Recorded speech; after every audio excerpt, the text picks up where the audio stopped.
Fundamental duties, मूल कर्तव्य। तो आज मूल कर्तव्यों पर बातचीत होगी। मूल कर्तव्य, भारतीय संविधान में मूल कर्तव्यों को पूर्व रूसी संविधान मतलब सोवियत संघ, पूर्व रूसी मतलब सोवियत संघ संविधान से प्रभावित होकर लिया गया है। 1976 में कांग्रेस पार्टी ने सरदार स्वर्ण सिंह समिति का गठन किया, जिसे राष्ट्रीय आपातकाल के दौरान 1975-77 में राष्ट्रीय आपात लगा था, 1975 से 77 के बीच। तो उसी समय की ये बात है। आपातकाल के दौरान मूल कर्तव्यों, उनकी आवश्यकता आदि के संबंध में संस्तुति देनी थी। समिति ने सिफारिश की थी कि संविधान में मूल कर्तव्यों का एक अलग पाठ होना चाहिए।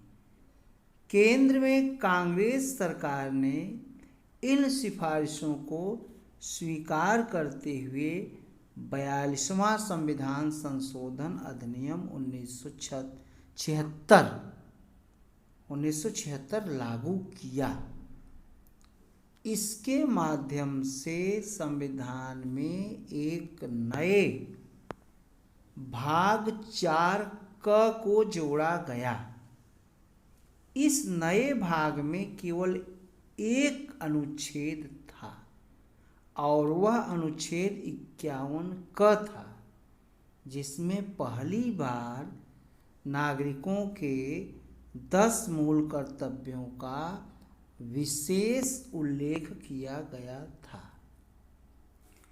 यद्यपि स्वर्ण सिंह समिति ने संविधान में 8 मूल कर्तव्यों को जोड़े जाने का सुझाव दिया था, लेकिन 42वें संविधान संशोधन अधिनियम 1976 द्वारा 10 मूल कर्तव्यों को जोड़ा गया।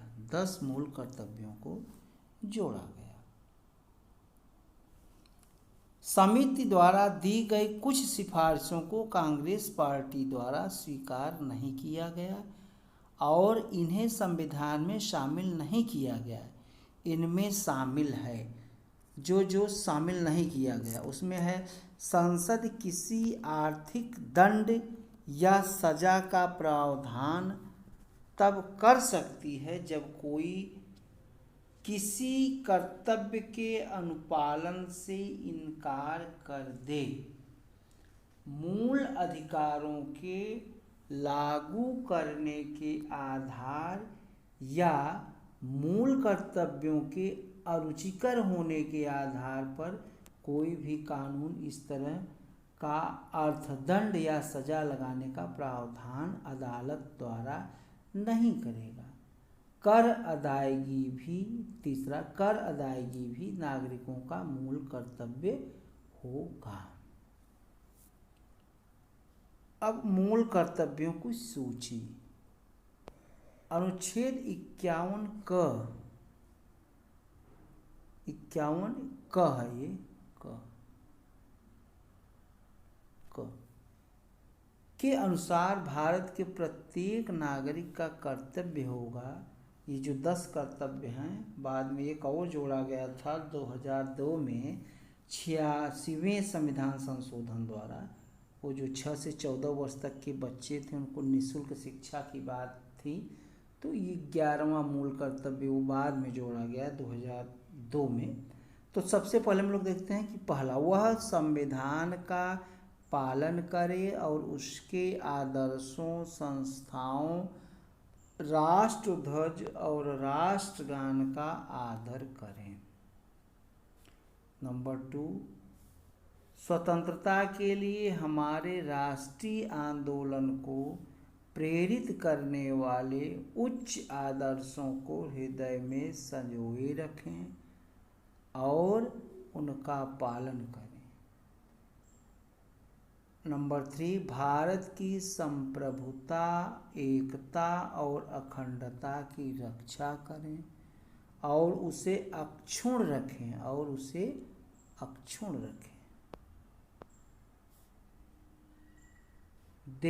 नंबर 4, देश की रक्षा करें और आवाहन किए जाने पर, मतलब बुलाए जाने पर राष्ट्र की सेवा करें। नंबर 5, भारत के सभी लोगों में समरसता और समान भ्रातृत्व की भावना का निर्माण करें, जो धर्म, भाषा और प्रदेश या वर्ग आधारित सभी भेदभाव से परे हो। ऐसी प्रथाओं का त्याग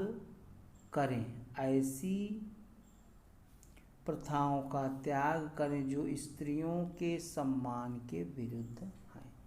नंबर 6, हमारी सामाजिक संस्कृति और गौरवशाली परंपरा का महत्व समझें और उसका परिरक्षण करें। नंबर 7, प्राकृतिक पर्यावरण की, जिसके अंतर्गत वन, झील, नदी और वन्य जीव हैं, रक्षा करें और उसका संवर्धन करें तथा प्राणी मात्र के प्रति दया भाव रखें। नंबर 8, वैज्ञानिक दृष्टिकोण, मानववाद और ज्ञानार्जन तथा सुधार की भावना का विकास करें। नंबर 9, सार्वजनिक संपत्ति को सुरक्षित रखें और हिंसा से दूर रहें। व्यक्तिगत और सामूहिक गतिविधियों के सभी क्षेत्रों में उत्कर्ष की ओर बढ़ने का सतत प्रयास करें, जिससे राष्ट्र निरंतर बढ़ते हुए प्रयत्न और उपलब्धि की नई ऊंचाइयों को छू ले। 11वां नंबर है, 6 से 14 वर्ष तक की उम्र के बीच अपने बच्चों की शिक्षा के अवसर उपलब्ध कराना। यह कर्तव्य 86वें संविधान संशोधन अधिनियम 2002 के द्वारा जोड़ा गया।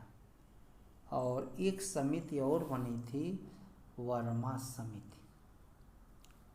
तो वर्मा समिति की हम लोग देखते हैं कि वर्मा समिति नागरिकों के मूल कर्तव्यों संबंधी वर्मा समिति 1999 में कुछ मूल कर्तव्यों को पहचान व उनके क्रियान्वयन के लिए कानूनी प्रावधानों को लागू करने की व्यवस्थाएं की थी। तो इसने क्या व्यवस्थाएं किया था? ये निम्नलिखित है। राष्ट्र गौरव अपमान निवारण अधिनियम 1971। यह भारत के संविधान, राष्ट्रीय ध्वज और राष्ट्रगान के अनादर का निवारण करता है। बहुत से आपराधिक कानून लोगों के मध्य भाषा, मूल वंश, जन्म स्थान, धर्म आदि के आधार पर विभेद फैलाने वाले को दंड देने की व्यवस्था करते हैं।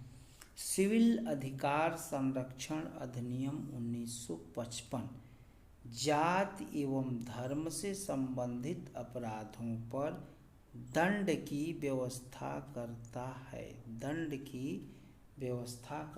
है।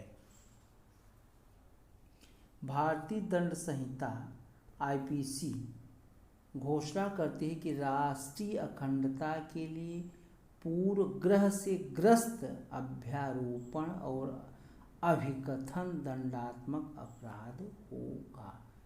लोक प्रतिनिधित्व अधिनियम 1951 में संलिप्त धर्म के आधार पर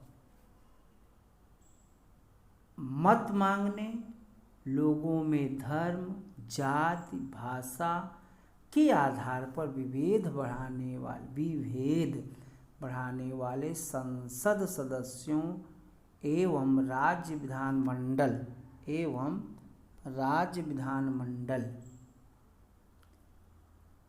सदस्यों को अयोग्य घोषित करने की व्यवस्था करता है।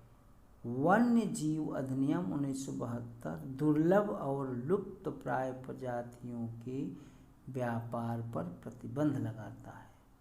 वन संरक्षण अधिनियम 1980 वनों की अनियंत्रित कटाई एवं वन भूमि के गैर वन उद्देश्यों के लिए इस्तेमाल पर रोक लगाते हैं। अब थोड़ा सा हम लोग मूल कर्तव्यों की आलोचना देखते हैं कि कर्तव्यों की सूची पूर्ण नहीं है, क्योंकि इनमें कुछ अन्य कर्तव्य जैसे मतदान, कर अदायगी, परिवार नियोजन आदि समाहित नहीं है। असल में कर अदायगी के कर्तव्यों को स्वर्ण सिंह समिति की संस्तुति मिली थी। कुछ कर्तव्य अस्पष्ट, बहुअर्थी एवं आम व्यक्ति के लिए समझने में कठिन है। उदाहरण के लिए विभिन्न शब्दों की भिन्न व्याख्या हो सकती, उच्च आदर्श, सामाजिक संस्कृति, वैज्ञानिक दृष्टिकोण आदि। मूल कर्तव्यों का महत्व। नागरिकों की तब मूल कर्तव्य सचेतक के रूप में सेवा करते हैं जब वे अपने अधिकारों का प्रयोग करते हैं। नागरिकों को अपने देश, अपने समाज, अपने साथी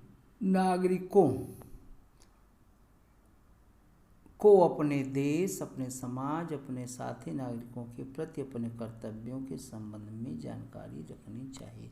बहुत बहुत धन्यवाद आप लोगों का। वीडियो को लाइक, सब्सक्राइब, शेयर अवश्य करें। धन्यवाद। कंपटीशन की दृष्टि से वीडियो बहुत महत्वपूर्ण है।